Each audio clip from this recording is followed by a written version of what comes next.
Selamat pagi. Hari ini Dulu Sekarang akan mengajak pemirsa mengulik perairan dari bagian timur Pulau Borneo.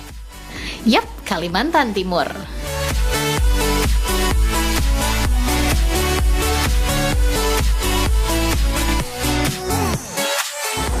Nah pemirsa, kalau di Turki ada Masjid Biru yang letaknya menghadap ke Selat Marmara, maka di Kalimantan Timur nih ada Masjid Cantik Islamic Center Samarinda yang letaknya juga menghadap ke Sungai Mahakam. Salah satu masjid terbesar di Asia Tenggara ini menjadi pemandangan indah yang bisa kita jumpai saat menyusuri Sungai Mahakam. Tapi hari ini Dulu Sekarang bukan mau bahas soal masjid, saya mau mengajak pemirsa untuk menyusuri apa saja keunikan dari Sungai Mahakam. Jadi tetap nonton Dulu Sekarang.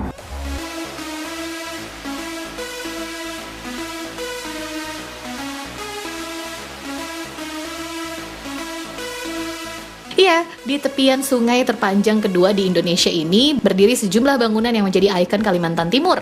Di kota Samarinda sendiri terdapat Masjid Megah Islamic Center yang arsitekturnya terinspirasi dari masjid-masjid di Turki.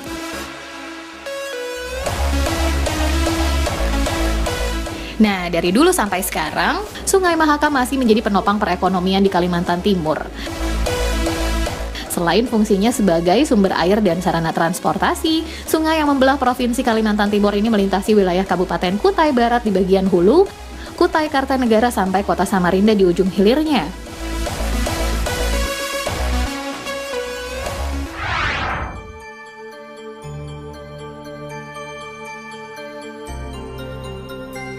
Di masa lampau, Sungai Mahakam yang letaknya strategis menjadi jalur perdagangan bangsa Cina dan India.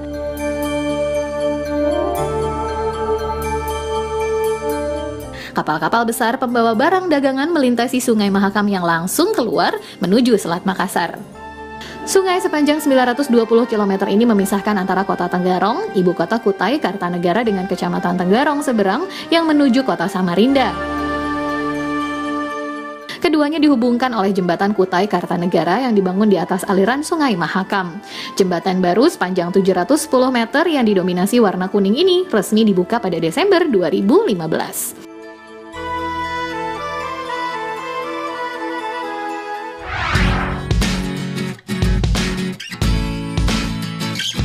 Sebab tahun 2011 menjadi duka bagi Kabupaten Kutai Kartanegara.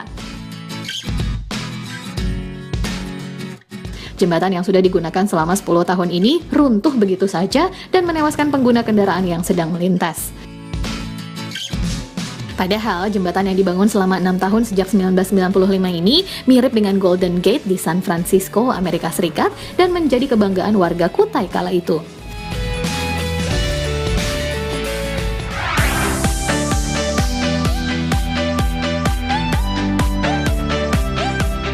Nah, masih di seputar jembatan Kutai Kartanegara, terdapat sebuah delta di tengah Sungai Mahakam bernama Pulau Kumala. Di ujung Pulau Kumala berdiri dengan megah patung Lembu Suwana, simbol kerajaan Kutai Kartanegara. Pulau seluas 82 hektar ini bisa dikelilingi dengan bersepeda. Dulu, warga harus menyeberangi sungai dengan perahu untuk menuju ke sini. Namun sekarang sudah ada jembatan penghubung yang membuat pengunjung semakin ramai berdatangan. Nah pemirsa, ternyata bangun kampung nggak melulu harus di atas daratan ya. Ini contohnya, kampung di atas air yang ada di atas anak Sungai Mahakam. Jadi dulunya tempat ini merupakan hutan basah, lalu dibangun kampung dan sekarang warganya sudah banyak dari generasi ke generasi.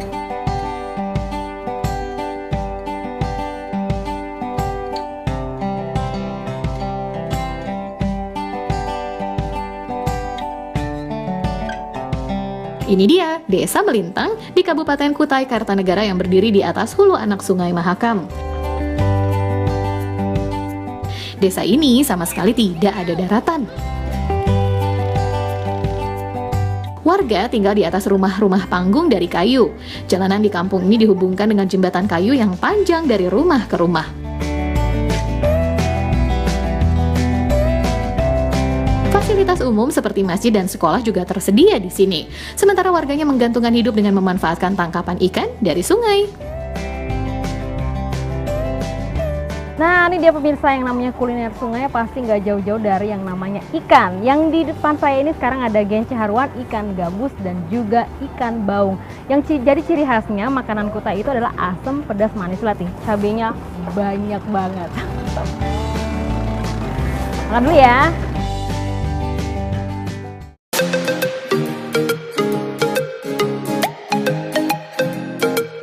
Gence adalah nama untuk sambal goreng yang disiram di atas ikan bakar. Sambal ini menggunakan cabai merah dalam jumlah banyak. Bahan sambal seperti cabai, tomat, dan bawang digoreng terlebih dahulu sebelum diulek kasar. Nah, sedangkan ruan dalam bahasa Kutai berarti ikan gabus. Karena memang bahan utamanya bisa menggunakan ikan gabus atau ikan patin yang banyak terdapat di Sungai Mahakam. Ikan gabus ini terlebih dulu dibumbui dengan beragam rempah-rempah dan garam. Di masa lalu, ikan gabus utuh tidak dibelah dan tidak dibuang sisihnya, langsung dibakar sampai hitam legam. Saat dibelah, barulah muncul dagingnya yang putih. Ikan matang lalu disiram dengan sambal gence pedas yang berpadu dengan cita rasa asam dari perasan air jeruk limau. Makanan tradisional ini konon pernah menjadi sajian di Istana Kutai Kartanegara.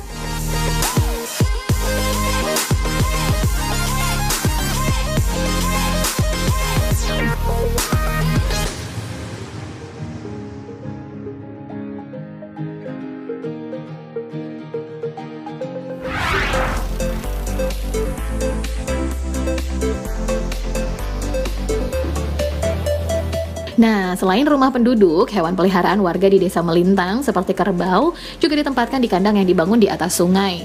Ini dia pemirsa, kandang kerbau kalang atau kerbau rawa. Dalam bahasa setempat, kalang berarti kandang. Bangunan seluas 200 meter persegi ini dibuat dari kayu ulin yang kokoh dan tanpa atap. Hanya dedaunan ranting pohon yang berada di tengah kandang menjadi naungan kerbau kalang dari panas dan hujan. Warga sudah memelihara hewan bernama latin Bubalus bubalis ini secara turun-temurun sejak tahun 1918. Jenis kerbau ini dipelihara karena cocok dengan alam Kalimantan Timur yang banyak memiliki rawa. Satu kandang kerbau ditempati sekitar 500-an ekor kerbau kalang. Kerbau di sini bukan milik satu orang saja. Para pemilik kerbau kalang tergabung dalam sebuah kelompok tani yang secara bergantian merawat dan menjaga hewan bertanduk ini. Saat perayaan Idul Adha tiba, barulah kerbau kalang dijual untuk hewan kurban. Oh, ayo sana. Lihat ya pemirsa, seru banget. Ini saya mau giring kerbaunya untuk makan di sana. Push.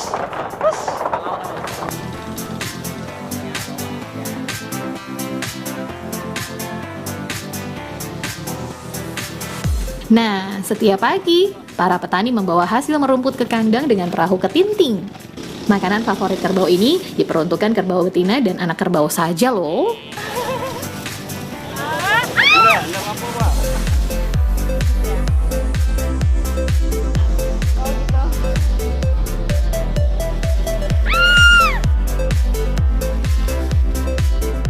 Nah, pemirsa, nih saya lagi pegang anak kerbau umur 3 bulan nih. Jadi ini uniknya kerbau kalang kalau di sini karena mereka nggak sepanjang tahun ada di dalam kandang. Jadi ada saat tertentu, terutama saat musim kemarau, mereka dilepas ke hutan selama 5-6 bulan. Nanti pulang-pulangnya mereka udah bawa anak masing-masing nih. Tapi yang kalau ini belum makan rumput, masih menyusul sama induknya.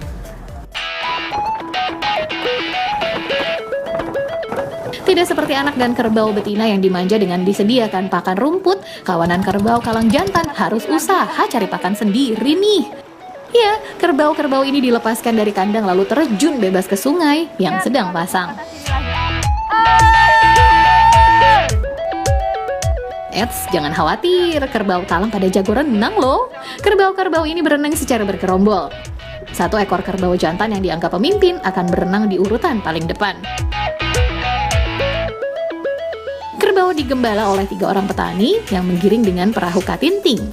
Kerbau akan digiring berenang sejauh 3 km untuk menuju hutan rawa, tempat kerbau-kerbau ini mencari makan.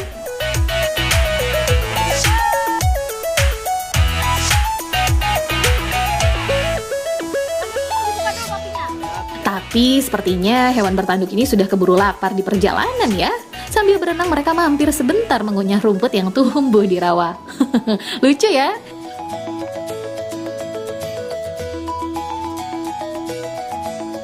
Perjalanan dilanjut lagi. Petani harus sigap untuk menggiring kembali kerbau-kerbau yang ketinggalan atau terpisah dari gerombolan. Nah, sampai juga di tempat tujuan. Kerbau kalang dengan bebas makan rumput sepuasnya di tempat ini. Jam makannya cukup panjang juga loh. Biasanya kerbau kalang makan mulai jam 10 pagi dan akan kembali ke kandang pukul 3 sore. Wah, kunyah terus nih. Nggak heran kalau kerbau di sini gemuk-gemuk dan bersih karena rajin mandi.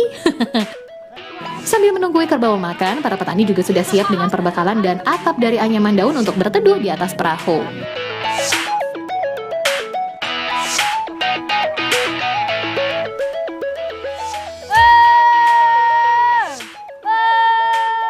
Nah, pemirsa, nih dia serunya kalau lagi menggiring kerbau kalang ini untuk cari makan. Jadi mereka ini sudah berenang selama 1-2 jam untuk sampai ke tempat ini. Dan ini mereka makannya namanya rumput manggur. Nanti pulang lagi ke kandang sekitar jam 3 sore.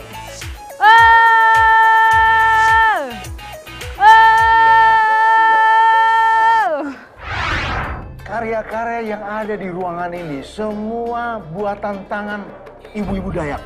Keunikan Kabupaten Kutai Kartanegara menarik minat sineas perfilman untuk berkarya di sini. Coba kamu bisa bayangkan kalau setiap hari. Tahun 2015 lalu, film berjudul Erau Kota Raja ini diluncurkan. Lihat langsung festival Erau itu.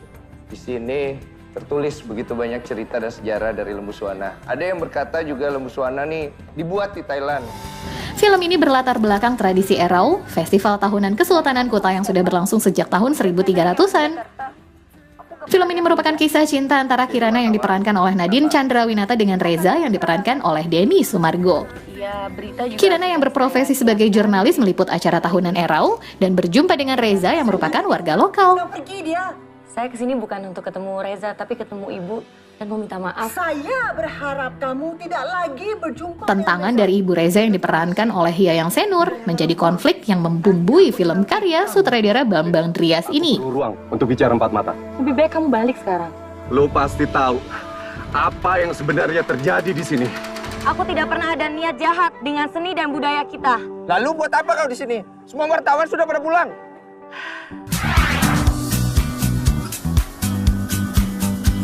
Nah, jangan kemana-mana dulu ya.